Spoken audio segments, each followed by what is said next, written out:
Welcome, AustCham, to another interview with one of our major sponsors. I have Kun Risara with me from PRTR. She is the CEO, and we're just going to have a little bit of a chat about PRTR.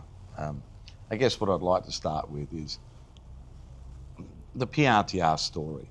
I mean, where did it come from, and how did it end up to where it is today? Okay, sure. So basically, we established 32 years ago, since 1993.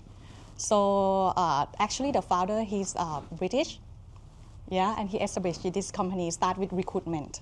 So we do recruitment, and then after that, we start outsourcing, which means that we recruit the people for our client, we employ them, and we're the owner. So at the moment, we have 19,000 outsourced staff provide service for our client. Yeah, and then after that, we have new service called the blacksmith, and then 2 years ago we have the company listed in Thailand stock market. Yeah. So for me, I start with this company since I was recruitment consultant 22 years ago, and basically work my way up until become CEO of the company and take the company to stock market, and who we are now at the moment. That is quite a not an achievement. That's quite a lot of courage that must have been taken to take that step, to take the company to a public company. I mean, was that your? Yeah. I think it's my goal. Let me go back actually, because I was employee, just normal employee, right? And then the founder, he's very generous. When he decided to go back to England, he gave me share of the company. And then when I received that, I feel like, wow, that's so good of be able to work in the company and then you own it. Yeah. So I feel like, okay, that's something that I want to pass down to the other generation, to the staff that I have in the company. That's why one of the reasons that I want to go public, so that the people in my company can actually work in the company that they own. And then I want to transform the company, so-called normal local company, to be standardized company. And we want to grow the next level. So that was my goal. And then finally, we achieved that goal. The company is, I mean, obviously, it's well established. I know the company. I've used the PRTR for many, many, many years. But I mean, but it has developed and grown significantly over a period of time. And I guess there's a certain amount of the leadership, etc., and the innovation that goes into that. Can you sort of describe what that is and what makes PRTR the brand it is today? I think it's the people inside the company. We are people solution company, right? We do everything for our client. Of course, people that we have in organization must be strong. So we have the culture of we want to be better, every day. We want to move fast in this environment, and we want to think about our customer. So that's a strong thing that everyone feel we have to achieve that for the client. That's why we become like PRTR today. And part of it, I think, because we know that we think ownership of the company. We feel okay, what's best for company, what we can drive. So in PRTR, you will see people so very driven, not just for themselves, but for the company and for the customer to achieve best service. And then when we talk to customer, we not just pick and choose, okay, we're good at this only, this one low margin, we don't do that, we're not doing that. We feel okay, if you have people problem, just come to PRTR. We start from be able to recruit mate for you up until C level. We do whatever, so you don't have to worry about people at night. You don't have to think about people problem at all. Let's us to be the one who think about it. From an employee perspective, I mean, obviously there are more than one incentive now. I mean, in recruitment, obviously there's an element of commission that has to be achieved to achieve the goals of the company. But as an employee or as a senior manager in PRTR, are they able to be shareholders as well? Yeah. Before IPO, we have many shareholders, and I'm the one of them. Yeah. So we have, at that time, we have, I think, 10 shareholders in PRTR before we go public. Yeah. And now we have almost 200 shareholders. Okay. So there's an incentive there. Yeah. It's a drive that we want the people to feel like you work here. It's not just money that you get toward the end of the paycheck, but it's the money, it's the company that you work for.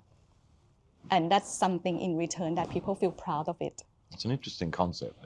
Yeah. And obviously it's unique because you're the only recruiting company that has created that opportunity, which is quite amazing. I guess the next step for PRTR or yourself is, and what we're going to talk about today at the briefing is AI and how that fits into the modern world, I guess, and your customer expectations have obviously changed too. So where does AI going to fit into PRTR? Or I would say many aspects.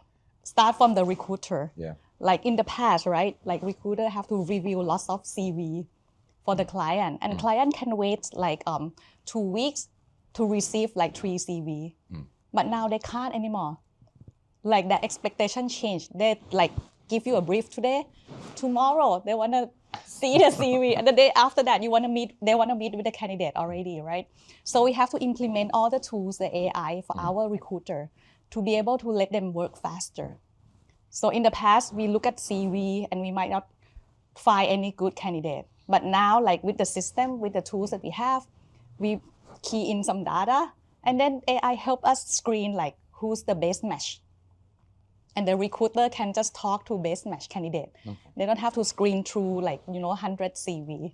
I still remember like long time back when I joined the company as a recruitment consultant, we have big pile of paper application and like a lot of cabinet, and we have to take like one by alphabet and screen to it. But now not anymore. So AI has to come. So for the corporate itself, we have to provide tools to the people.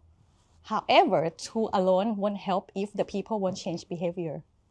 So we have to tell them like why they have to change behavior, adopting AI, so that they can work like better, faster, and smarter. Well, you guys are recruiting for me at the moment, so for AustCham, and there's one reason for it. I just don't have time to go through 300 CV, and then at the end you're confused anyway. So let you guys do the job. So. Thank you. Yeah, and let us be the one who worry. I guess there's one more element to this is now with AI coming into the organisation from a workforce.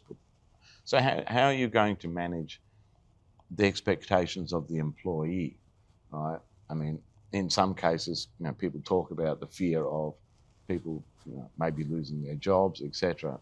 I don't think that's the case, but how do you reassure your workforce that the direction you're taking is for their benefit, I guess? I think it's down to communication. So if you keep saying that if we implement this AI, how many headcount will be cut? Of course, they will feel fearful, right? Yeah. But then if you say like, if you implement AI, and then what else they can do to add value to the business, there won't be fear. Recruiter as well, if they use AI, they will have more time to talk to the candidate.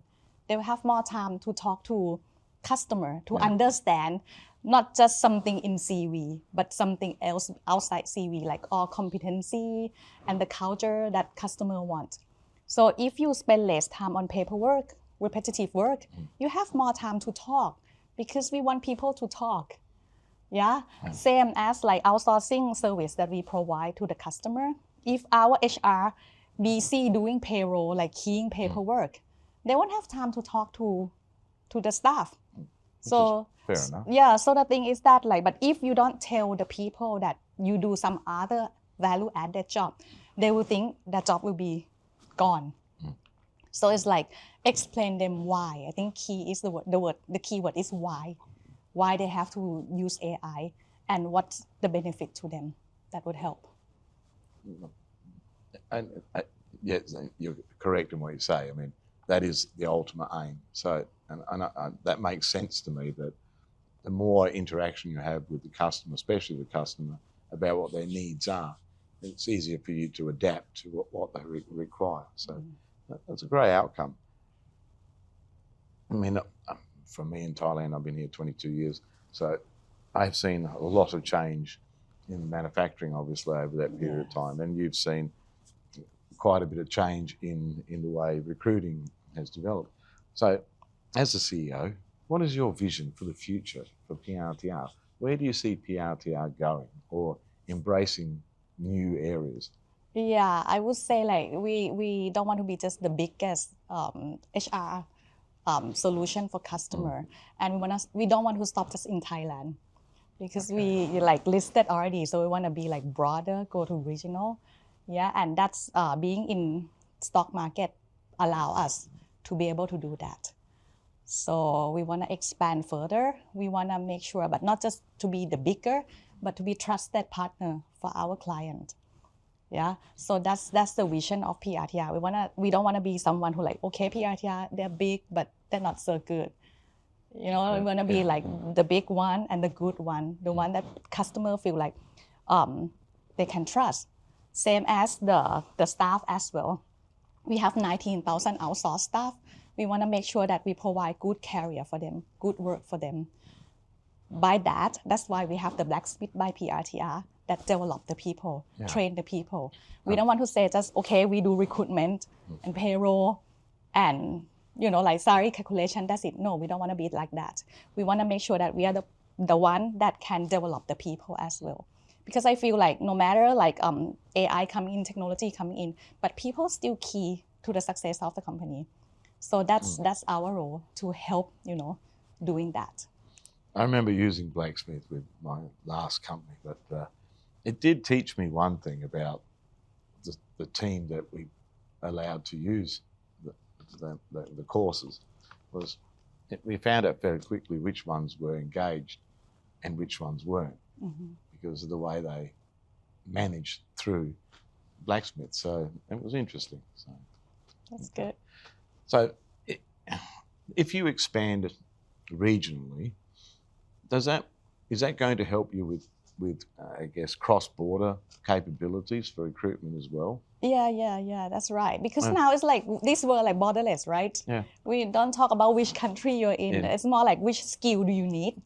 It doesn't matter like you here in Thailand or you there in Singapore or wherever. It's like borderless. So we want to expand that. We want to make sure that we serve the customer better and global. Most of our clients are like global companies, so we want to make sure that we understand their culture and from country to the other country, and we can serve them well. Fantastic.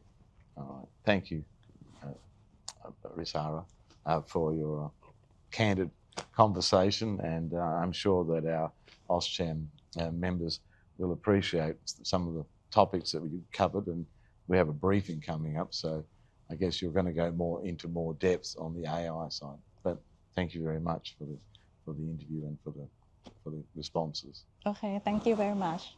Thanks, AustCham. See you next time.